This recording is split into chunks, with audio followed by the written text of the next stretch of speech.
Good evening and welcome to the Weekly Voice presented by VNN, bringing you today's top 10 Canadian news stories on June 6, 2025.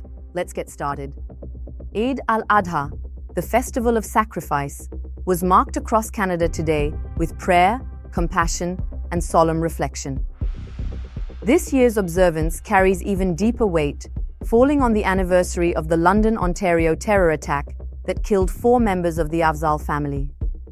Prime Minister Carney joined celebrations while condemning hate and urging national unity. As Muslim families across the country offered prayers and shared meals, the message was clear. Eid is not only about faith, but about healing, memory, and resilience. The doors have shut for good at Hudson's Bay's Toronto flagship store, ending more than 3 centuries of retail history. Once the world's oldest company, Hudson's Bay filed for creditor protection earlier this year, citing trade disruptions and changing shopping habits. Thousands of jobs are gone. Iconic branding may be sold. And the landmark building on Queen Street now stands empty. For many Canadians, it's more than the loss of a store. It's the closing chapter of a cultural institution.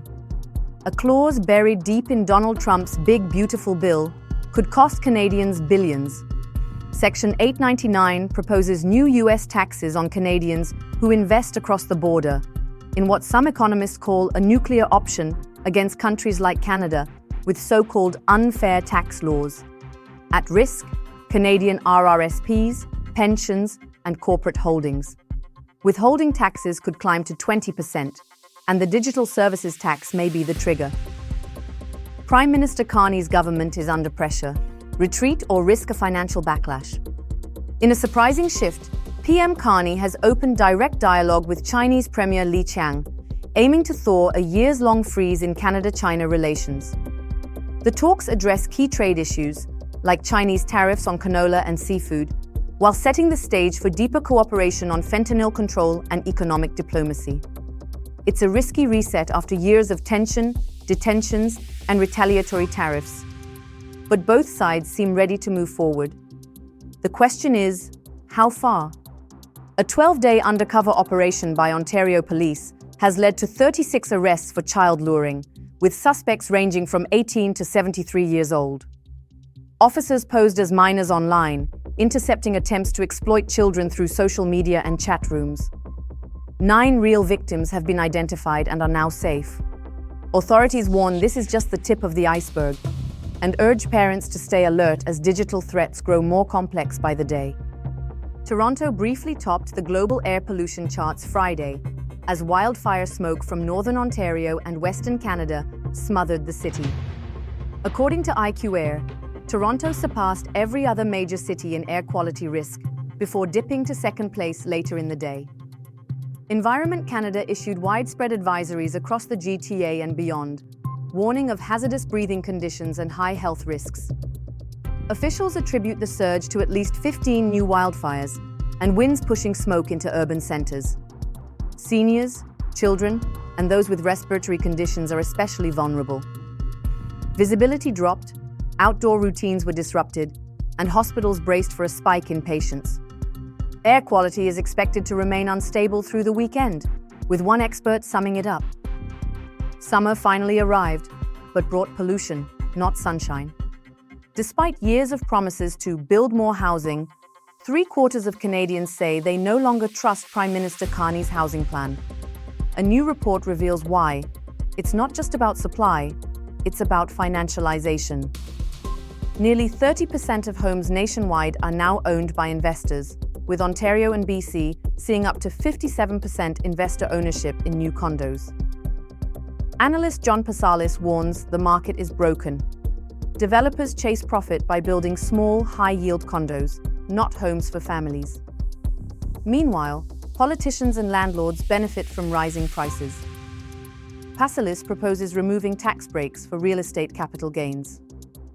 Until bold action is taken, housing will remain a speculative asset, not a basic need. Premier Doug Ford is doubling down on his pitch to tunnel under Highway 401 to solve Toronto's traffic nightmare. Calling it bold and overdue, Ford says the project meets the federal criteria for nation-building infrastructure and could save billions in lost productivity. Critics are skeptical, pointing to sky-high costs and decades-long timelines. Still, Ontario is already conducting feasibility studies, and the Premier has listed the tunnel alongside 4 other mega-projects for federal support, including the Ring of Fire, a James Bay port, and GO 2.0 expansion. Ford compares it to the Bloor Viaduct. Bold then, brilliant now. He says this project is about future-proofing Ontario. Faced with Trump-era tariffs and US pressure, Mark Carney is pushing a full-spectrum clean energy strategy to make Canada a global powerhouse. His plan includes new tax incentives, Indigenous-led partnerships, and a historic east-west electricity grid. A new federal project office will fast-track approvals and cut red tape. Over 700,000 Canadian jobs rely on energy, and Carney wants to ensure critical mineral access, clean tech expansion, and trade corridors that bypass US bottlenecks. The goal? Energy sovereignty and long-term global competitiveness, all while investing in a greener, more independent future. Prime Minister Carney is defending his decision to invite Indian PM Narendra Modi to this month's G7 summit in Alberta. Critics say it's tone-deaf, as the invitation overlaps with the anniversary of Nijar's assassination, a case still under investigation for alleged Indian involvement. Carney says India's global role and improving law enforcement cooperation justify the move. While Sikh organizations call it a betrayal, conservatives back the invite, citing trade and security needs. The G7 guest list now includes Modi, Zelensky, and Sheinbaum, but it's Carney's diplomatic balancing act that's drawing the spotlight. That's all for today's top stories. Thank you for joining us on The Weekly Voice, presented by VNN. Stay informed, stay engaged, and we'll see you next time. Toronto